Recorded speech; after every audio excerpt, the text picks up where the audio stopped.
চলো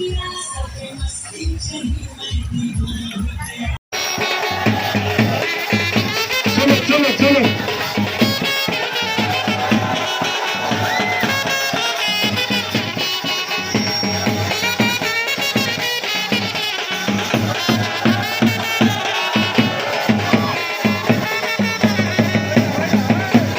ভাই চলো চলো হাত উঁচু হবে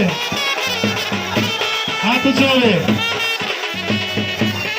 তোমরা যদি একটু অনুমতি দাও তাহলে এখানেও তাদের যে বাবা মা দুজনকে ডেকে তাদের করি।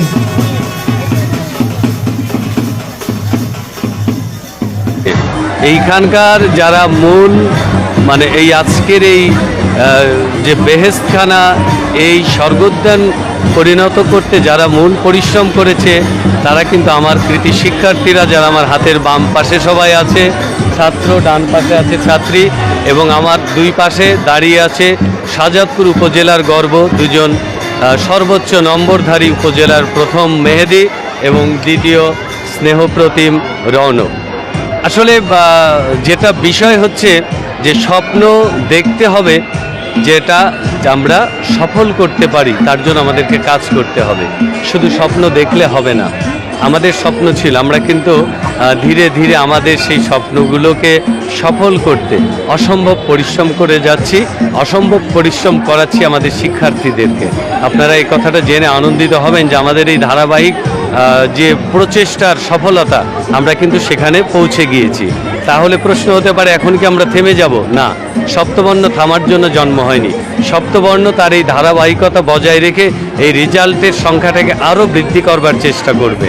যেমনটা আমরা শুনেছি যে আমাদের আগামী বছরের আরও বেশ কিছু শিক্ষার্থী রয়েছে, এবং মেধার আসলে যে সৃষ্টি করা, মেধার যত্ন নেয়া, এই কাজটা কিন্তু সপ্তবর্ণ করে থাকে। সবাই কিন্তু একইভাবে পরিশ্রম করতে চায় না। আমরা কথা বিশ্বাস করি যে পরিশ্রম করলে সফলতা আসবে। আমরা কৃতি শিক্ষার্থীদেরকে সত্যিকার অর্থেই সেইভাবেই পরিশ্রমী করতে আগ্রহী করি। ওদের মধ্যে স্বপ্নটাকে আমরা জাগিয়ে দিই যে তোমাকে এই গোলটা ছুঁতে হবে। সেইটাই হচ্ছে একজন শিক্ষকের কাজ। ওরা সেটা করতে পারে, আমরা সেই স্বপ্নটা দেখাতে পারি, বিধায় ওরা পরিশ্রম করে আজকের এই সফলতা। কোথায় নিয়ে যেতে চাই? আমরা যেটাতে বলছিলাম যে আজকের এই অনুষ্ঠানটি শুধু আমাদের কৃতি শিক্ষার্থীদের যে সংবর্ধিত করা, তার বাবা মাকে ধন্যবাদ জানানো, অভিনন্দন জানানো, তার মধ্যেই কিন্তু সীমাবদ্ধ নয়। এইরকম একটি আলোকিত অনুষ্ঠানের মাধ্যমে, এইরকম একটি স্বপ্নীল অনুষ্ঠানের মাধ্যমে আমাদের পরবর্তী ব্যাচের যারা শিক্ষার্থী ছিল, যারা ওদেরকে আজকে মাল্য দিয়ে বরণ করে নিল, তারা কিন্তু উৎসাহিত হলো।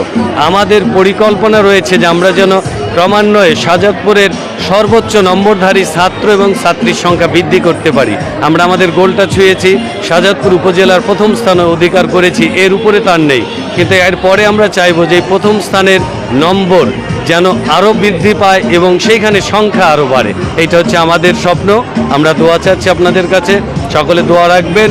আমরা আপনাদের কাছে কৃতজ্ঞ, বাংলাদেশবাসী, শাহজাদপুরবাসী সকলের কাছে কৃতজ্ঞ, সিরাজগঞ্জবাসী, যে সত্যিকার অর্থে একটি শিশু প্রতিষ্ঠানকে আপনারা ভালোবাসা দিয়ে যেভাবে সহযোগিতা করেছেন, আপনাদের দোয়াতে সহযোগিতা আমরা এগিয়ে গিয়েছি। এবং অবশ্যই এই যে আমাদের যে ইলেকট্রনিক্স মিডিয়া রয়েছেন, সাংবাদিক ভাইরা,